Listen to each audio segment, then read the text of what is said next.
First Dibs question of the day brought to you by Vernon Chevrolet, where the pros go for a championship car buying experience. Visit them at 175 Hartford Turnpike or anytime at VernonChevrolet.com. How about that kid? Luke Clanton? Oh, my God. What a great young man. I got to change some fantasy teams. I have know. to put There some you Luke go. Clanton in the mix. All right, how impressive. Talking about another young man that's supposed to be a first-round pick in the MLB draft, Gage Wood's no-hitter that was almost a perfect game. 19 strikeouts that people are complaining about the one-hit batter that leaned into it. Whatever. It's still awesome, man. Dude, still, I don't care if it was a one-hitter. Yeah, I don't care if exactly. 19 strikeouts in a College World Series setting with all of that pressure on you. Yep. Arkansas on the bubble of getting knocked out of it. I just think it's as impressive as anything I've seen in a long time. Henry broke the news to us that this was going on yesterday, and so we didn't get to see the game. I rewatched, I would say, 80 pitches of that no-hitter back in the morning in the cafeteria here. It was electric to watch. Like, this guy is pumping in heat and mixing it up with some off-speed changeup stuff with some breaking action on the outside. But his attitude, Dibs, his attitude and the way he was aggressive. Very aggressive, like Pete Rose talks, sticking man. up your butt, kind of aggressive. As soon as he threw the pitch, it's almost like, I know you're going to swing and miss. It was fun. Well, 97 on that last pitch, too. 97 mile an hour. It's funny to hear Luke Clanton talk about having a psychological or a head coach guy working on his brain, because that's mental everything. Coach. A mental coach, 95% of every sport, I think, is in your head. And with these guys, the putting, the driving, the chipping, and stuff like that, these guys could either psych themselves in or psych themselves out of a tournament. We just saw J.J. Spawn talk about, bogeying 5 of the first 6 holes, get a rain delay, all of a sudden regain his confidence, go out there and light it up after the rain delay. I mean, that's what the sports are all about. And so for a kid like that, knowing that there's so much riding on these elimination games, so much riding on that, it's 9 days or 2 weeks before the draft, whatever it is, MLB's got going on right now, and your future's going to change. This kid, like Paul Skeens a few years ago, I thought people don't understand that, there's a lot of preparation in pitching, but once you get out there, it's now it's you against a guy standing 60 feet from you. And it's a battle you either want or you don't want. You can see it with Shohei last night. You either want the ball or you don't. That's why you need Shohei. When you see him out there, he's 99% of the guys are not like him. It was like I used to say this when Pedro Martinez was pitching. There's nobody like Pedro. Our guys that were not scared, but they were leery of him because there was nothing that fazed this guy. He had 4 or 5 pitches that he could throw at any time and get you out, but he wanted the smoke. Right. He wanted it. Roger Clemens was like that. Nolan Ryan was like that. All the Hall of Famers are like that. Glavin, Maddox, Smoltz, who were in our division, we had to face them 19 times a year. People don't realize we had the toughest time against the most confident guy, which was Tom Glavin. And that's why he was 300 and 200 for his career. And people are like, well, he didn't have the same stuff. It's not about stuff. It's the 6 inches between your ears.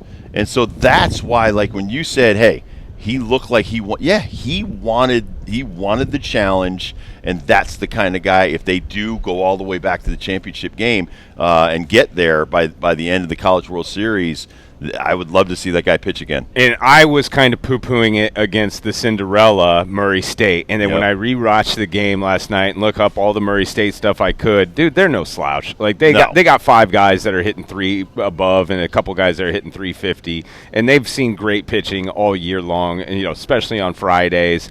The difference in that game is Arkansas has 9 to 12 guys that can hit 80 to 99. I don't think Murray State's got 3 or 4 easy outs for that Gage Wood, and they were chasing some stuff, but it was legit, man. Like, this was a legit no-hitter, and as you said, College World Series, you're already pumped up. Elimination game, you're already pumped up. That place was totally packed, and there were people that weren't Arkansas fans that were getting into this. I would even say some Murray State fans were even cheering for some strikeouts just to see history. Right. But Arkansas is not done. They just won. They have an elimination game later today. And this is the beauty of this being college baseball.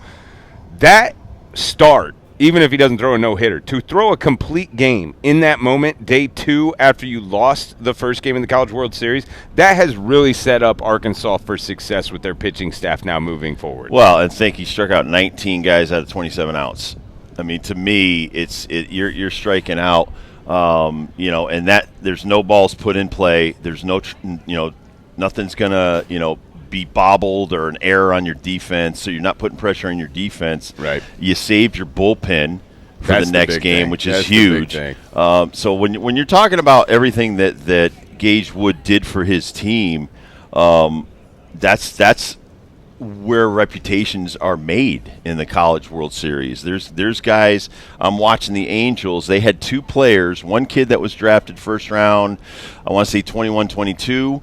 They had a second kid in their lineup that was drafted in 23-24, and now he's already in the major leagues. Yeah. So you're talking about destination, estimated time, 1 to 2 years now coming out of the College World Series. If you're 21-22 and you're Paul Skeens, it could be 3 months after you're drafted. You might see September. You might see August. So, it's a lot. Listen, Luke Clanton was just talking about that, man. Going from 17 to 21 in that 4-year span, Florida State to now a PGA pro, the game's not changing, but the mental approach is. Because now, okay, this is your profession.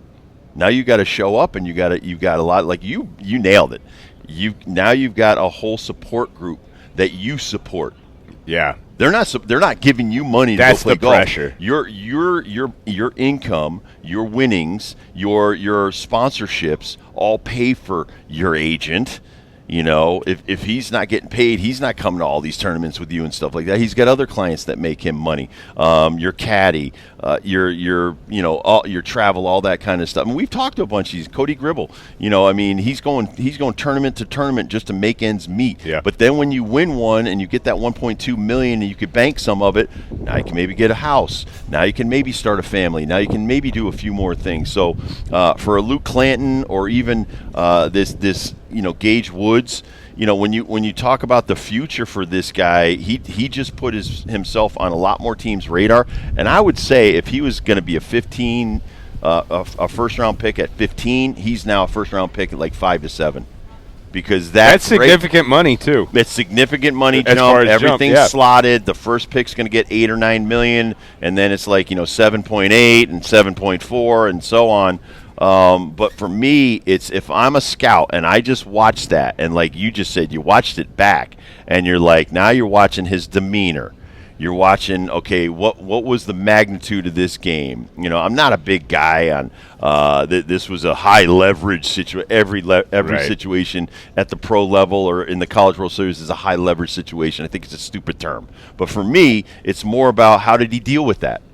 What were some of his bad outings this year, and how did he respond the outing after that? Those are the things now a scout, a head scout with an organization is going to look up and start taking some interest in this kid's story. So I think that's one of the beauties of the College World Series and what it does for these guys in their draft status. We got a 1-0 ball game right now as the College World Series in progress. Louisville on top of Oregon State.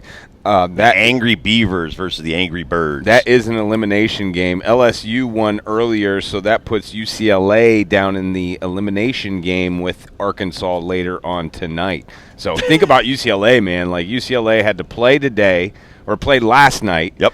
Get postponed, go back to your hotel, come back out, play again, lose, probably use 2, 3, 4, maybe 5 pitchers in that game. Now you got to play in 5 more hours against a team that didn't use anybody but their starter yesterday.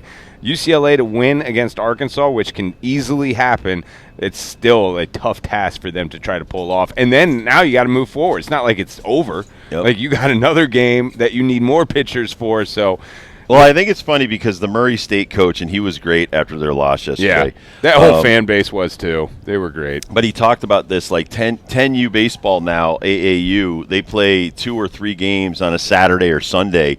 Sundays you can have 3 to be in the championship game. I've got my first 16U tournament game at Eastern Connecticut this weekend. Yeah. I have 2 of them. One starts at 5:30, one starts at 8. We have 2 games AM? on Friday night. No, PM. Okay. PM. But some of them can be AM. Some of them you could have a 9 a.m., a 12 a.m., and like I said, on a Sunday you could have the final game at 3 p.m. So that's why out of my 13 players, and now I'm down to 12, every one of them has to be able to pitch at least 1 inning. I was just going to say, how do we get through these games? But my point is they're used to, and I don't say this is a great being used to because I don't like it, but they're used to playing 4 or 5 games in a weekend, right. But they want to do that. Now, my guys, I can't even tell you how excited they were to come from their varsity. I had one kid, actually 2 kids, that were in the Holy Cross St. Paul Championship. It was S, and St. Paul won it in the bottom of the 7th, and it was tough.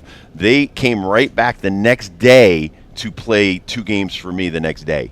So within 24 hours, they essentially played 3 games, and so they're used to that right now at 16 years old. I just think the game has changed. I never did that. I played 21 games for my high school team a year, and that was it. I might play 20 more in Legion, but most of the time I was doing something else, working or whatever.